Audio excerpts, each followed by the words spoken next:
He saved thousands from the Nazis, then vanished without a trace. You may have heard of Oskar Schindler, but Raoul Wallenberg was a hero just as bold, rescuing Jews in 1944 Budapest. In 1945, the Soviets took him, and 80 years later his fate is still a mystery. Who was this forgotten saviour, and what really happened? To understand Raoul Wallenberg's story, we need to go back to 1944, a year when Budapest was a city on the edge. The Nazis, desperate to complete their Holocaust, were deporting Hungary's Jews at a staggering rate. 12,000 a day sent to death camps like Auschwitz. Adolf Eichmann, the architect of this horror, oversaw the operation with ruthless precision. Hungary's Jews, nearly 800,000, were among the last in Europe to face this fate, and time was running out. Into this chaos stepped an unlikely hero, Raoul Wallenberg, a 32-year-old Swedish businessman with no diplomatic experience. Born into a wealthy banking family, he'd studied architecture in America and travelled the world, but his heart was set on saving lives.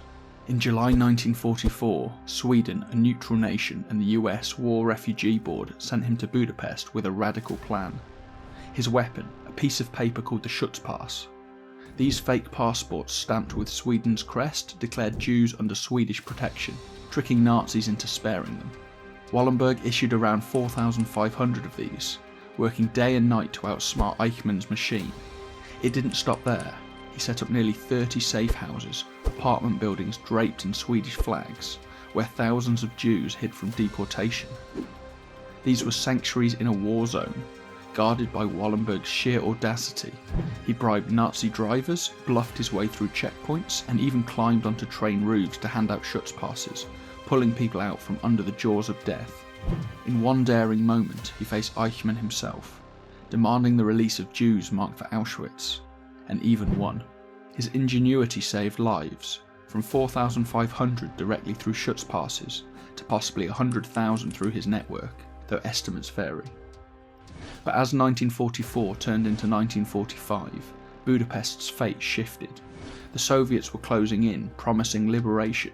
For Wallenberg, though, this new chapter would bring a darker twist.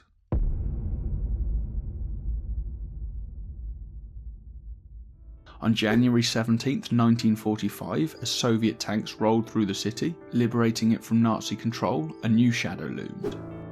Wallenberg, ever the humanitarian, set out to meet the Soviet commanders at their headquarters, 120 miles to the east. His goal? To secure food and shelter for the Jews he'd saved, now facing a war-torn winter. He climbed into a car with his driver, waved to colleagues and promised to be back soon. He never returned. The Soviets claimed they took him into protective custody, a vague phrase that raised more questions than answers. Why arrest a neutral Swedish diplomat? Was he suspected of being a spy? Perhaps because of his American funding through the War Refugee Board, or was his high-profile rescue work a threat to Soviet control? Maybe it was just bad luck, a random act in the chaos of liberation. The Red Army, wary of outsiders as Cold War tensions brewed, offered no explanations, only silence. In Budapest, the Jews he'd saved were stunned, whispering rumours. Was he taken to Moscow, killed on the spot? His colleagues sent frantic cables to Stockholm, but Sweden's response was shockingly tepid. Diplomatic notes were exchanged, but no real pressure was applied. Some called it abandonment, accusing Sweden of leaving their hero to rot. Wallenberg's fate became a black hole, with no body, no records, and no truth.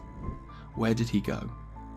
The clues were murky, and the theories that followed only deepened the mystery. As months turned into years, Raoul Wallenberg's disappearance gripped the world, spawning theories as haunting as they were elusive. What happened to the hero who vanished in 1945? One theory claims he survived, locked away in the Soviet Gulag system, sprawling labour camps where millions perished under Stalin's iron grip. Prisoners, like Gustav Richter, swore they saw him in Moscow's Lubyanka prison in 1947, his spirit unbroken. Others reported glimpses in remote gulags into the 1970s, but no proof ever emerged. A darker theory points to execution in 1947. With Cold War tensions rising, Wallenberg's US-backed War Refugee Board ties could have branded him a spy. In 1957, Soviet reports claimed he died of a heart attack in Lubyanka, but many suspect it masked a secret execution. Then there's the theory of a Soviet cover-up. Vague statements, contradictory reports, and heavily redacted files suggest Moscow hid the truth, perhaps to bury a mistake or silence a hero who knew too much.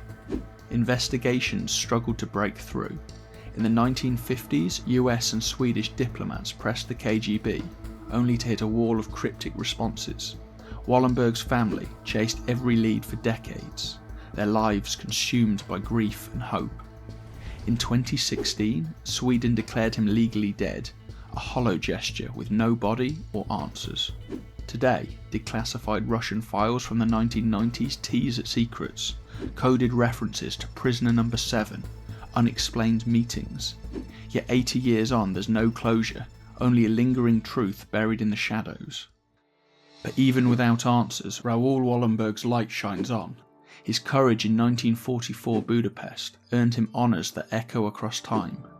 Israel named him Righteous Among the Nations, one of the highest tributes for Holocaust rescuers.